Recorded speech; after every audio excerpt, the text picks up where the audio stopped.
So, this is lecture number 5th of electromagnetic induction, and in this part, we are going to continue with the Lenz law and we will start with self induction of a solenoid. ठीक है, पहले आप एक concept सीखिए।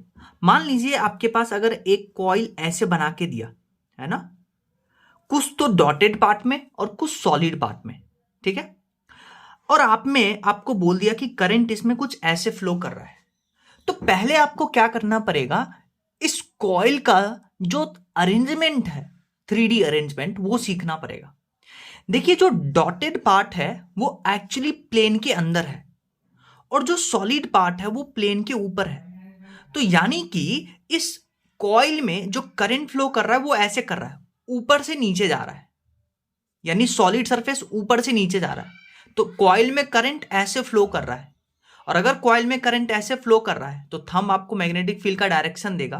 तो इसमें जो magnetic field का लाइंस होगा वो ऐसे होगा, जिधर से ओरिजिनेट उधर नॉर्थ पोल, जिधर से टर्मिनेट उधर साउथ पोल। ये कॉन्सेप्ट आना चाहिए। या तो आपको डॉटेड और सॉलिड के फॉर्म में दे सकता है, या आपको ऐसे दे देगा, ऐसे कॉइल बनाया और कुछ ऐसा अरेंजमेंट आपको देख के दे देगा, ऐसा अरेंजमेंट। अब आप इसको आपको कैसे इमेजिन करना है वो सुनिए। इसको आपको इमेजिन करना है ऐसे कॉइल, ये कॉइल आप देख रहे हैं, ये ऐसे कॉइल आपको इमेजिन करना है, ठीक है। इससे ये मैग्नेटिक फील्ड इधर है और ये लाइन इधर है, मतलब प्रिंसिपल एक्सिस की बात कर रहे हैं। तो अब ध्यान से सुनिए, ये जो कॉइल में ये लाइन है, तो ये जो फ्रंट वाला फेस है, देखिए ये जो है ये फ्रंट वाला फेस है, तो this one is the front face और ये बैक फेस है। तो अगर इसमें करंट ऐसे फ्लो कर रहा है तो आप क्या बोलिएगा कि करंट इसमें ऐसे जा रहा है, फ्रंट से लेकर के फिर बैक। तो करंट ऐसे जा रहा है तो मैग्नेटिक फील्ड इधर होगा, तो इसका मैग्नेटिक फील्ड का डायरेक्शन इधर होगा। इतना समझ में आया? तो ये दो अरेंजमेंट आपको पता होना चाहिए। जैसे क्वेश्चन देखिए, क्वेश्चन में आपको बोला है कि ये एक कॉइल था, इसका अरेंजमेंट देखिए, इसका अरेंजमेंट ऐसे है, ठीक है, और इसमें जो करंट का डायरेक्शन है वो कुछ ऐसा है। तो देखिए ये बैक सरफेस है, ये फ्रंट सरफेस है, तो करंट बैक सरफेस से फ्रंट सरफेस की तरफ आ रही है, तो मैग्नेटिक फील्ड इधर होगा थंब डायरेक्शन में। तो देखिए इस कॉइल के कारण मैग्नेटिक फील्ड लाइंस इधर होगा, और इधर मैग्नेटिक फील्ड, तो इधर नॉर्थ इधर साउथ, ठीक है। अब सुनिए, क्वेश्चन में आपको बोला कि एक कॉइल है और इस कॉइल को इससे हम दूर ले जा रहे हैं। तो ध्यान से सुनिए, पहले जब ये कॉइल इसके पास में था तो इसका जो मैग्नेटिक फ्लक्स था वो इसको इफेक्ट डाल रहा था, इसमें मैग्नेटिक फ्लक्स चेंज हो रहा था। जब आप इसको इससे दूर लेके जाइएगा, so there will be change in magnetic flux, and according to Lenz law, if there is change in magnetic flux then there will be EMF induced, and the direction of EMF will be such that it will oppose the cause which it has produced it. तो ये दूर जा रहा है तो इसको पास बुलाएंगे, मतलब ये साउथ पोल था, अगर इसको भी हम नॉर्थ पोल कर दे, इसको नॉर्थ पोल कर दे, तो बेसिकली ये दोनों अट्रैक्ट करेगा तो ये पास आएगा। नॉर्थ पोल करने के लिए आप क्या करिएगा, इसमें करंट ऐसे घुमाइएगा, तभी तो थंब आपको ये इधर से डायरेक्शन मैग्नेटिक फील्ड का प्रोड्यूस होगा, इधर नॉर्थ पोल। तो करंट आपको अंदर से बाहर लेके जाना है, तो अंदर वाले सरफेस पे ऐसे, बाहर वाले सरफेस पे ऐसे। नेक्स्ट क्वेश्चन देखिए, आपको अगेन एक कॉइल दिया है, कॉइल का अरेंजमेंट देखिए, ये पीछे वाला सरफेस है, ये फ्रंट वाला सरफेस है, और इसमें करंट का डायरेक्शन आपको ऐसे गिवन है और बोला करंट इंक्रीज कर रहा है। तो पहले करंट के डायरेक्शन से बताइए इसमें मैग्नेटिक फील्ड लाइंस कैसे बनेगा। अंदर से बाहर की तरफ आ रहा है, यानी कॉइल में करंट का डायरेक्शन ऐसे है, तो थंब ऐसे होगा, तो मैग्नेटिक फील्ड लाइंस ऐसे होगा, यानी ये नॉर्थ पोल या साउथ पोल। अब बोला कि यहां पर एक कॉइल रखा हुआ है, इसमें बताइए कि करंट किस तरफ फ्लो करेगा। तो जब ये करंट इंक्रीज कर रहा है तो इसका मैग्नेटिक फ्लक्स इंक्रीज करेगा, और अगर इसमें मैग्नेटिक फ्लक्स इंक्रीज करेगा तो इसमें भी मैग्नेटिक फ्लक्स इंक्रीज करेगा।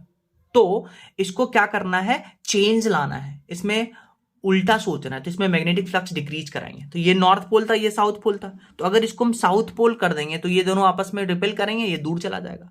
तो साउथ पोल लाने के लिए क्या करना पड़ेगा, ये फ्रंट फेस, ये बैक फेस, तो फ्रंट फेस से बैक फेस की तरफ जाइएगा करंट, तो थंब आपको क्या देगा, मैग्नेटिक फील्ड लाइंस। तो ये देखिए इधर नॉर्थ होगा, इधर साउथ होगा, ये आपस में रिपेल करेगा, तो करंट इसमें कैसा हो गया, क्लॉकवाइज। अब हम बात करते हैं सेल्फ इंडक्शन का फेनोमेना क्या होता है। तो मान लीजिए आपके पास एक कॉइल है या सोलेनॉइड है और हमने क्या किया है, इसको एक बैटरी से कनेक्ट किया है। इनिशियली बैटरी में जो की था उसको हमने ऑफ रखा है, तो initially current zero, magnetic field zero, flux zero होगा। अब जैसे ही हम ये स्विच क्लोज करेंगे तो यहां से अचानक से करंट इस कॉइल में पास करेगा। अचानक से करंट मतलब मैग्नेटिक फील्ड बढ़ेगा, और मैग्नेटिक फील्ड बढ़ेगा तो फ्लक्स इंक्रीज करेगा। यही फ्लक्स में चेंज आया है। अब ये जो फ्लक्स में चेंज आया है कॉइल में, ये डायरेक्टली डिपेंडेंट होता है, बेसिकली फ्लक्स में जो चेंज है वो करंट के डायरेक्टली प्रोपोर्शनल है। तो यहां से जब प्रोपोर्शनलिटी का साइन हटाएंगे तो यहां से जो कांस्टेंट आएगा, इसी कांस्टेंट को बुलाते हैं कोफिशिएंट ऑफ सेल्फ इंडक्शन। तो यहां से coefficient of self induction L का फॉर्मूला आएगा total flux divided by current. अब इस फॉर्मूला को देख करके आप इस बात से कंफ्यूज मत होइएगा कि coefficient of self induction flux पे और करंट पे डिपेंड कर रहा है। नहीं, जो कोफिशिएंट ऑफ सेल्फ इंडक्शन है it does not depend on flux and current. किस पे डिपेंड करता है वो भी हम पढ़ेंगे, पर याद रखिएगा फ्लक्स पे और करंट पे डिपेंड नहीं करता है। यूनिट की बात करते हैं तो फ्लक्स का यूनिट होता है वेबर, करंट का एम्पियर, तो वेबर अपॉन एम्पियर। तो कोफिशिएंट ऑफ सेल्फ इंडक्शन का यूनिट हो गया हेनरी, एल को हेनरी बुलाते हैं। तो क्या बोले गए, whenever current in the coil changes with respect to time then induced induction takes place in the coil itself and this phenomena is known as self induction. जैसे वीडियो पॉज करिए, इस क्वेश्चन को रीड करिए, पर उससे पहले मैं आपको एक कॉन्सेप्ट सिखाता हूं।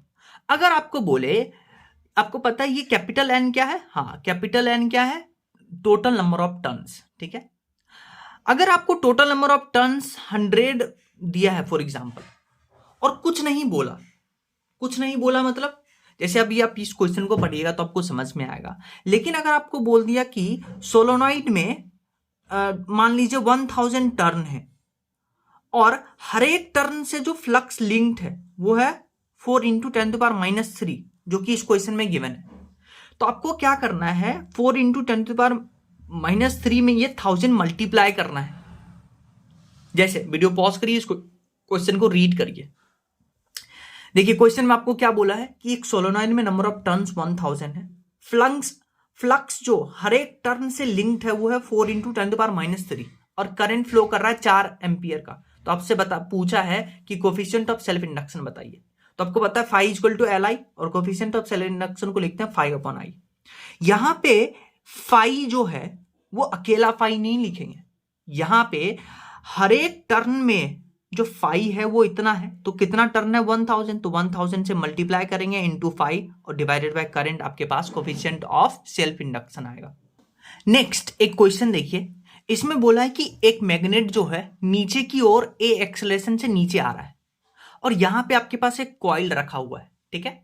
तो आपको बताना है कि इस मैग्नेट का एक्सेलरेशन जी के कंपैरिजन में कितना होगा। तो ध्यान से सुनिए, जब ये मैग्नेट नीचे एक्सेलरेट करेगा तो आपको पता है मैग्नेट का अपना बेसिकली मैग्नेटिक फील्ड लाइंस होगा ऐसे।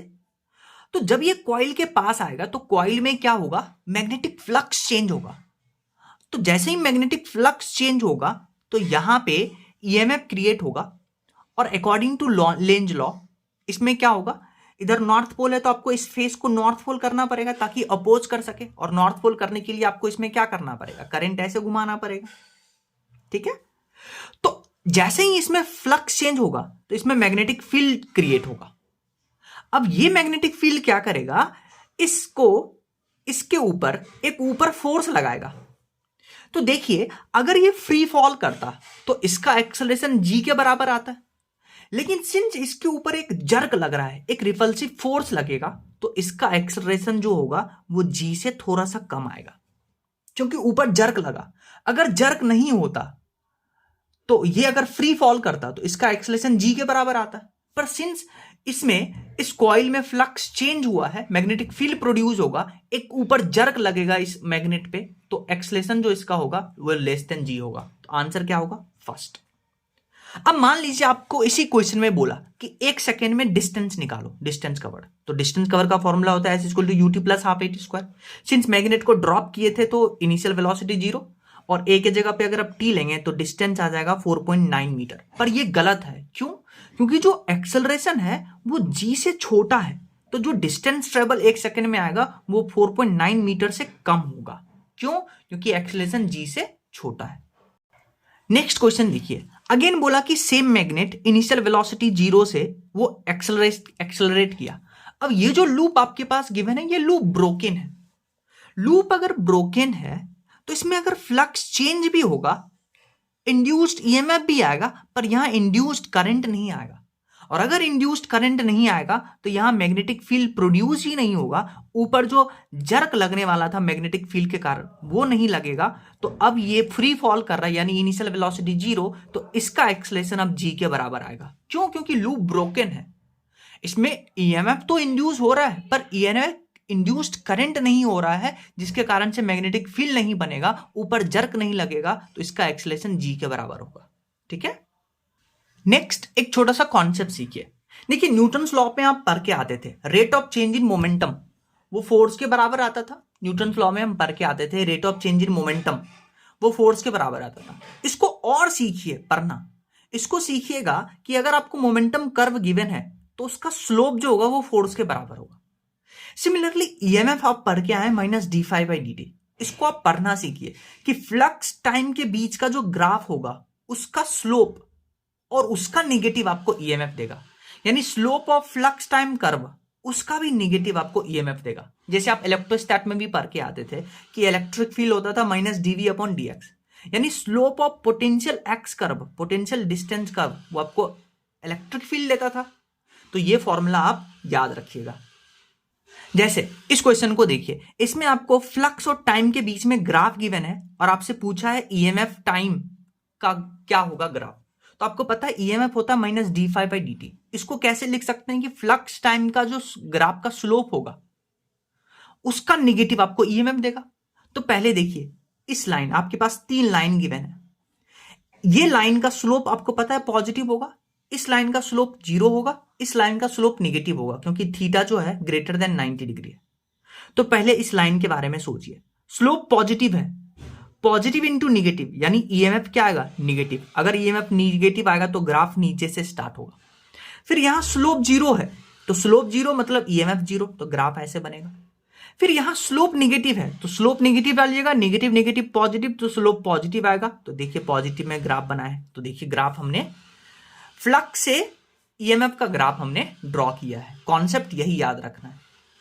नेक्स्ट कॉन्सेप्ट है, अब हम क्या करेंगे, एक सोलेनॉइड का सेल्फ इंडक्शन निकालेंगे। देखिए आपको डायरेक्ट फॉर्मूला याद रखना होगा, μ0n² into area upon length. N क्या है? Number of turns, total number of turns. A क्या है? Area of solenoid. और एल क्या है? Length of solenoid. तो ये फॉर्मूला है। अब इसका डेरिवेशन सुनिए। देखिए, जब एक सोलेनॉइड में आप करंट पास करवाइएगा तो इसमें मैग्नेटिक फील्ड बनेगा। तो मैग्नेटिक फील्ड ऑफ सोलेनॉइड का फॉर्मूला आप पढ़ के आते थे, μ0 स्मॉल ni, और स्मॉल n क्या होता है? Total number of turns per unit length. तो यहां से मैग्नेटिक फील्ड आ गया। अब आपको पता है फ्लक्स टोटल NBA लिखते हैं, तो यहां B के जगह पे ये डालिए, तो डाल दिए, इनटू एरिया। और आपको पता है फ्लक्स जो होता है फाई वो LI के बराबर आता है, तो L क्या हो गया? Total flux upon I। Total flux का ये वैल्यू आया है, देखिए I से I कैंसिल, तो सेल्फ इंडक्शन ऑफ सोलेनॉइड आ गया μ0n² upon length into area. यहां n क्या है? हाँ बिल्कुल सही, यहां टोटल नंबर ऑफ टर्न्स है। L क्या है? Length of solenoid. A क्या है? एरिया। तो अब आप देख सकते हैं कि सोलेनॉइड का जो बेसिकली कोफिशिएंट ऑफ सोलेनॉइड है, ये अब एरिया पे डिपेंड करता है, लेंथ पे डिपेंड करता है और नंबर ऑफ टर्न्स पे डिपेंड करता है। आपको मैंने बोला था कि जो कोफिशिएंट ऑफ सेल्फ इंडक्शन है, ये ना तो फाई पे डिपेंड करता है और ना ही करंट पे डिपेंड करता है। किस पे डिपेंड करता है? लेंथ पे, area of solenoid and number of turns पे डिपेंड करता है। सिमिलरली जो अभी आपने फॉर्मूला पढ़ा μ0n² upon length into area, इसको मॉडिफाई कर सकते हैं। कैसे? इसमें आप क्या करिए, L से मल्टीप्लाई कर दीजिए, L से डिवाइड कर दीजिए, तो यहां से देखिए L² हो जाएगा, और एरिया इंटू लेंथ आपको पता है वॉल्यूम होता है, तो यहां से आ जाएगा μ0n² upon L², area into length. और आपको पता है एरिया इंटू लेंथ वॉल्यूम होता है, और छोटा n को लिखते हैं number of turns per unit length, तो इसको पूरा लिख सकते हैं स्मॉल n का स्क्वायर। तो ये आ गया coefficient of self induction of solenoid μ0n² into volume. ठीक है, स्मॉल n क्या है? नंबर ऑफ टर्न्स को लिखते हैं total number of turns per unit length.